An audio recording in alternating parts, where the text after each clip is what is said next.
Hey guys, welcome back to the channel. Today, we are going to start a new manhwa series, Battleground. Thanks to one of our subscribers for recommending it. It is actually based on a popular game called PUBG. Many of you might have played the game and felt the thrill of killing 100 live and real people and surviving with your friends to get the chicken dinner. Battleground has the same locations, guns, motivation and thrill. But there is one big change. Its story. It has a similar vibe and thrill of survival like the famous Korean series Squid Games. I hope you will enjoy this manhwa and keep up with the following series.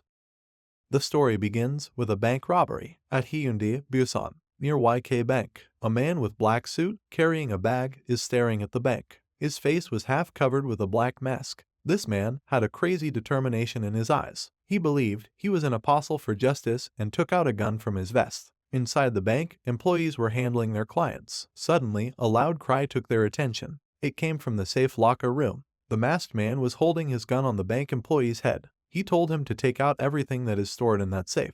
The employee was scared for his life. He was trembling in fear, but he was not moving. The masked man couldn't wait any longer. His eyes were filled with frustration and anger. Suddenly, a gunshot was heard in the bank. He had shot the employee.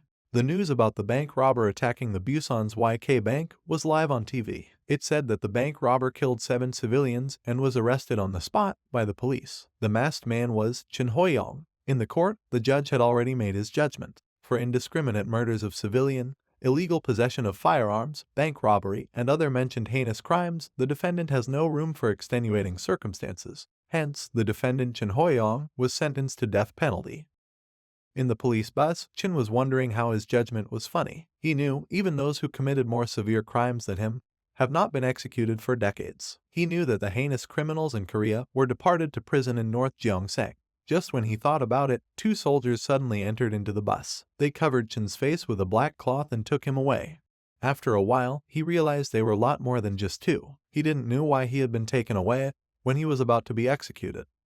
After a while, one of the men took off his cover. He heard the man speak to him. The man said, "In this day and age, you robbed a Korean bank, which is known for its tight security. You must be really desperate for money." The man knew the person in front of him was death row inmate Chin Hoyong. A sudden shock was on Chin's face. The man added, "There is no need to be surprised. They are people who like strong people." Chin was surrounded by multiple soldiers who were armed. The man on screen had his eyes blurred. He couldn't be recognized. He continued and said, "Death row inmate Chin Hoyong. If you want, I'll give you a chance. We can erase all your criminal records and return you back to the society." Chin was surprised to get this kind of offer, although he didn't want to believe them. But the fact that they stopped the prisoner transport bus and went in and out as they wanted meant they were no ordinary people. He knew their authority could even surpass the police. Chin was not going to easily believe what they want, so he asked, why are they helping him? They could not be doing charity for death row inmates. The man suddenly said, "Of course, it's not for free. There's a condition." Chin was surprised. The man in the screen gave a smile and said, "If you kill all the 100 participants and become the strongest one out of them." Chin was wondering what he has heard. The man added, "We are going to host a game. It's a game where only the strongest one out of 100 people will survive. The winner can ask for anything he wants." With a pause he added, "For a robber like him, for example, 10 billion won." A suitcase full of Korean ones was kept in front of him.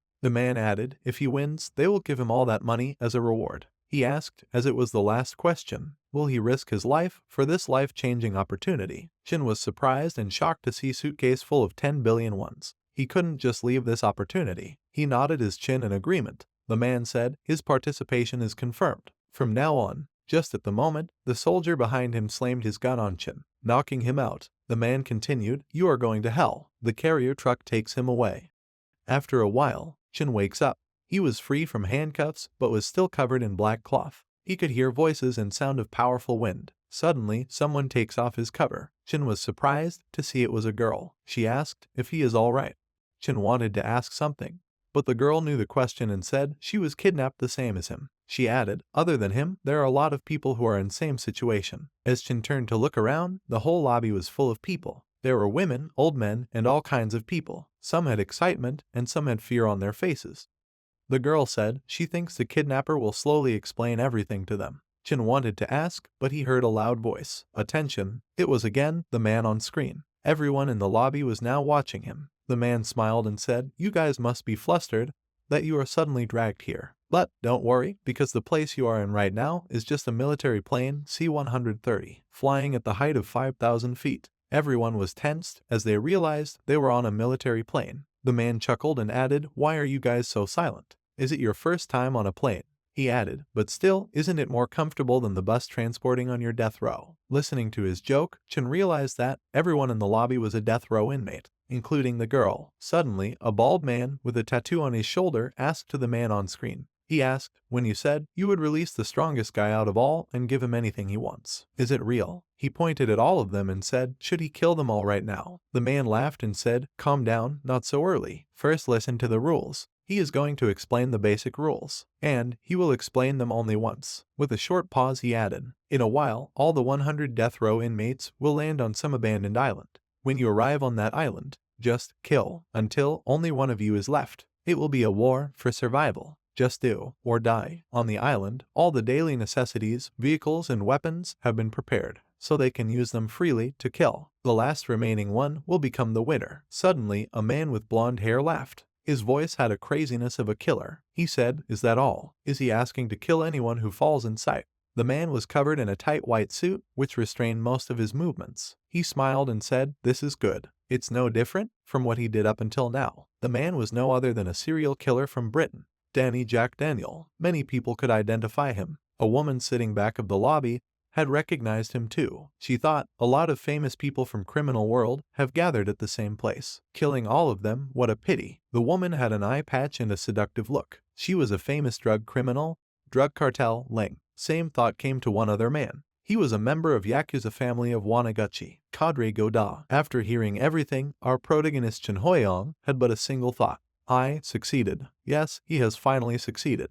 He had prepared everything, from taking the loan from the bank and faking a robbery, up to officially becoming a death row inmate. Death survival on the island with another 100 death row inmates. It's confirmed the information he received. His goal was to participate in this murder game. However, his goal is not money. His real goal is. Suddenly, the hatch of the plane was opening. The man on screen said, "Each person is assigned to their own parachute mounted on the wall. The instructions to use them are also written on the sides of the parachutes." The gust of strong winds flowed through the lobby. The island was in sight. The man declared the start of this death game. "Welcome to the Battleground." Chin was near the hatch to see the Battleground island right below him. This was the name of the illegal death game played under absolute secrecy. He knew why he was here. For the assemblyman Kim Namsu, the one who exposed the corruption of all the politicians. He had went out of his way to uncover all kinds of crimes, especially the illegal murder game of Battleground. That assemblyman Kim Namsu had suddenly disappeared without a trace. The director of National Intelligence Service knew the importance of this matter and held on investigation.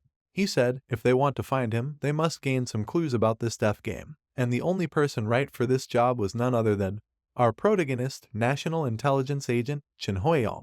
That's right, his goal is not money, but it's to find Assemblyman Kim Namsu, who was brought to this place. Also, he needs to survive this game. According to information from NIS, he should be riding this plane. Suddenly, Chen saw something. It was Assemblyman Kim Namsu. He was right in the middle of the crowd. But when Chen tried to shout for him, it was too late. He was in front of the crowd. At the same time, the man on screen shouted a bitter word. "Descend." Everyone started running to jump off from the plane. Being on front, Chen had no option but to fall from the incoming herd. He had lost his footing. He was in the air, falling. Just when he had found his goal, he had lost it again. He knew if other guys meet him first, he will be dead. In this struggle, he suddenly remembered those words. "Don't panic. It's always important to act calmly." Chen realized it was not the time to panic. There is no need to rush. If he tried looking for him, without any vehicle or weapons, it will be hard to survive in this murder game. First, he needs to find weapons. He thought inwardly to believe that Kim Namsu will survive until they meet. He will find him at all cost.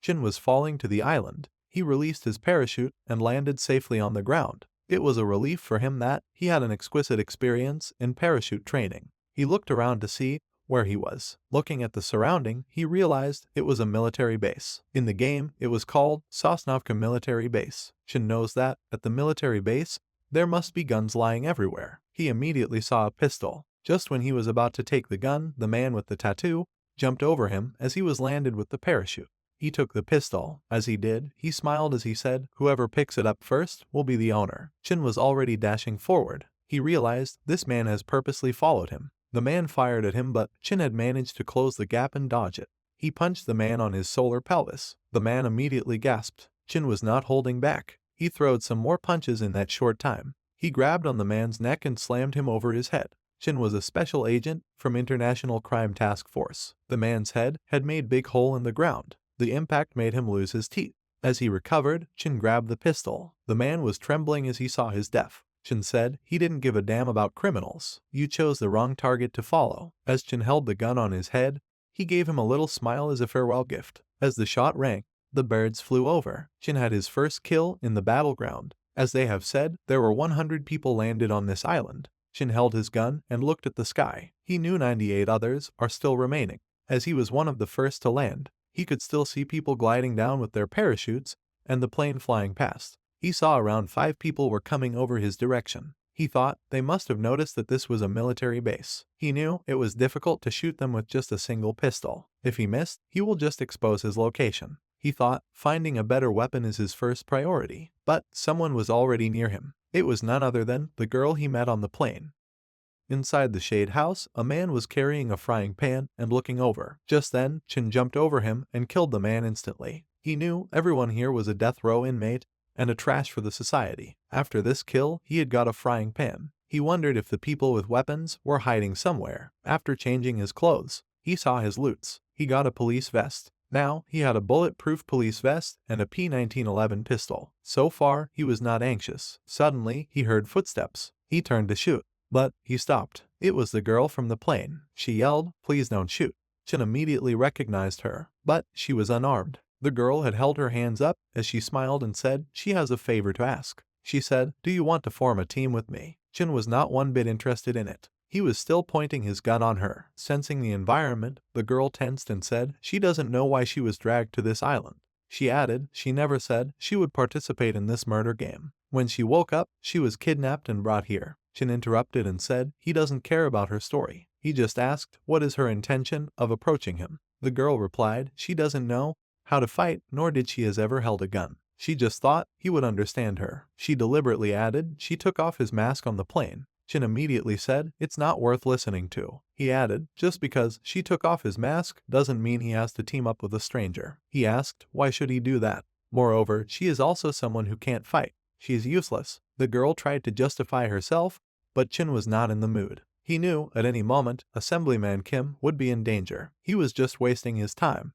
He held his gun on her to shoot her, but he remembered his mentor's wise words again. His words were, "Keep this in mind. There will be time when he will have to shoot innocent people. When that time comes, you may hesitate. That hesitation will help you remain as a human." Chin knew what those words mean. He couldn't shoot her before knowing her past. He was hesitating. Suddenly, a can came flying towards them. It was not a can, but a smoke bomb. The entire area was covered in gas instantly. Chin knew it was smoke bomb. He thought the girl had led him into a trap, but he also heard her screaming. He realized the latter was not the case. As he looked around, he saw a man wearing a gas mask was walking over with the M16 in his hand. He couldn't know what the hell was happening. Immediately, the man aimed his gun on Chin. With a sudden burst, Chin started running over the wooden cascades and crates to avoid the gunshots. His parkour skills made him survive the bullets and avoid an instant death. Taking a cover, he ran towards the window. He couldn't see anything in smoke, so he planned to run to a different building. Just when he broke through the window, another armed man was standing at the spot. Just when the man saw Chin, his life was already ended. Chin had headshot him when he was in midair. Chin was landing past him as the dead man was falling over. Chin turned to shoot the gas mask guy, but a shot of 3 bullets just went past him. One of the bullets had just grazed his cheek and took half of his ear. It was from the same man, but right now he was holding a shotgun. Chin ran like a rat who was running from its predator. The highly powered gunshots from a shotgun were destroying the floor and crates where Chin would step his foot. Chin was taking covers while running throughout different pillars. Chin realized the man was not any ordinary man like others. He had purposely thrown a smoke bomb to engage in a close-range combat with a shotgun. Chin had nowhere to go, so he went upstairs in the building. The gas mask guy was following him with a single goal. His only goal was to kill. Chin was on the terrace of the building. He only had a single pistol. He thought if only he had a better loot, he would have got out of this mess. He couldn't think what he could do with a single pistol. Looking around, he saw a motorcycle. It was too far, and more importantly, he didn't know how to drive a motorcycle. At the same time, he heard the footsteps. He knew he had no choice but to engage. But suddenly, a third party had fired on him. A man was running towards him and firing at the same time. It was another enemy. He was in a sandwich position. Feeling trapped, Chin had but one option. He jumped off from the building. But as he landed, another enemy was waiting for him. It was not the only one. He was being attacked from all sides. They had gathered by the sounds of gunfire. Cursing his fate, Chin dodged the closed enemy and shot him in the head. He ran past him, but still, one enemy was still in his pursuit. Another one was already in firing position. He thought he was being lured over to this place. Before a few minutes, the motorcycle was taken by a new person. Chin had dealt with the flying enemy. It took him 2 bullets to finish him. Just when he was done, the enemy in pursuit had closed in on him. He lifted his gun to shoot, but no, he didn't have any bullets left. His enemy thought he had won. It was the end for his enemy, but Chin had already sent his hand over his back. Chin smashed his enemy by his frying pan. It was his last resort. The man had lost his teeth and life by a frying pan.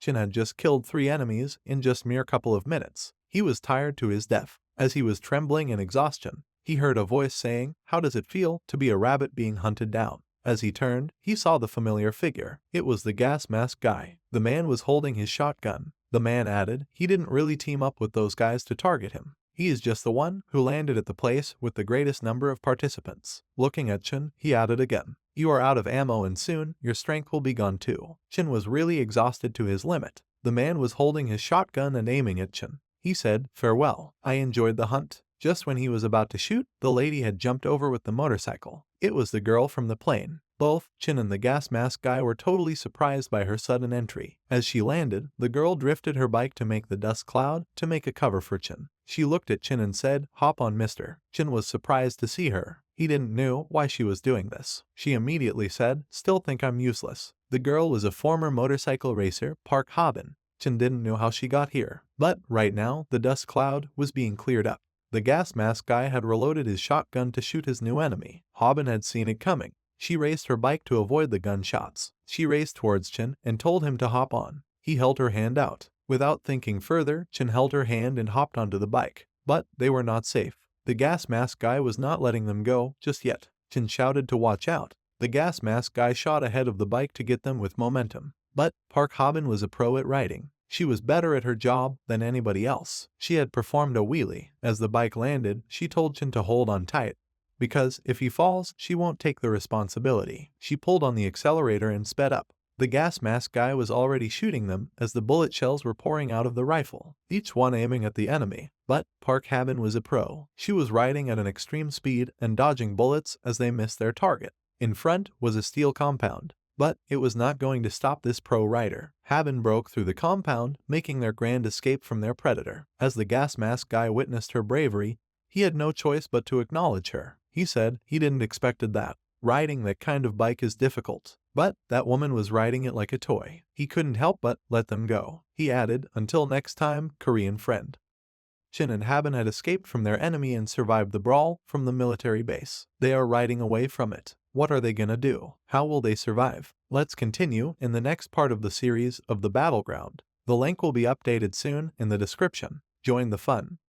If you are someone who loves reading manhwa and animes, subscribe now and join us in our journey. Also, get notified for new manhwa updates and hidden gems. Thank you for watching this video and see you again.